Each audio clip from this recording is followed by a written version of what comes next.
have a Jalsa at all? That was the question that was being posed not only by our own members.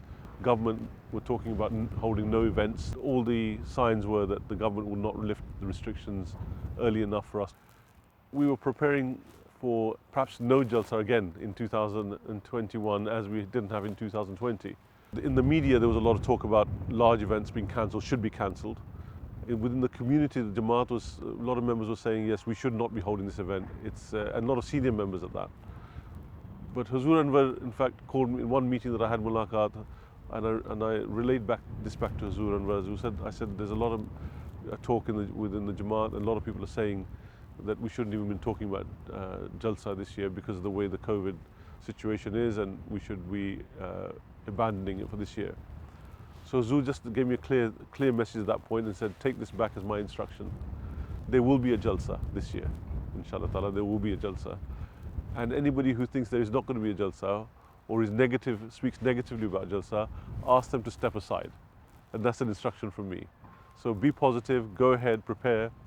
And by the grace of Allah, that attitude, when I took it back to the management committee, they all wholeheartedly embraced it and said, now that we have Hazur's full 100% backing for Jalsa, we now know it's going to happen. And everybody's attitude from that moment completely changed. And we were very positive, and I think the result of that is what you see going on behind me today.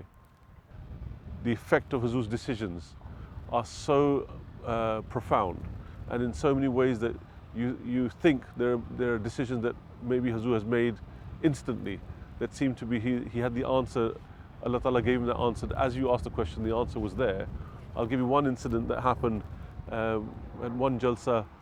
There was the attendance of the King of Kings from Africa, and he had certain things that nobody knew about until the day he arrived with his entourage to meet Hazur Anwar.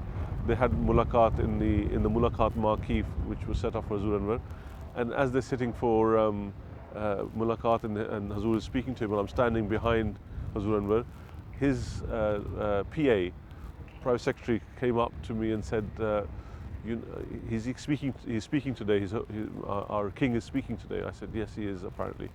He said, have you made the arrangements? Do you know that he does not go anywhere where other people have been? His shoes should not touch any other place that other people have been. That's the and it'll be very disrespectful. He won't go on the stage if other people have been on the stage.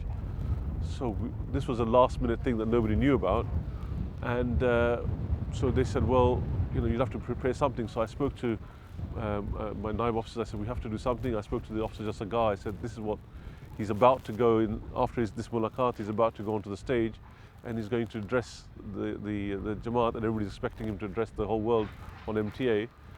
But this is his requirement. He cannot go anywhere where anybody else is. But of course, the stage is being used by Hazur Anwar. Hazur will be speaking on that stage. We can't just have that exclusively for him. Or well, maybe then we can. His PA was saying maybe we need to build him another dais, another stage next to.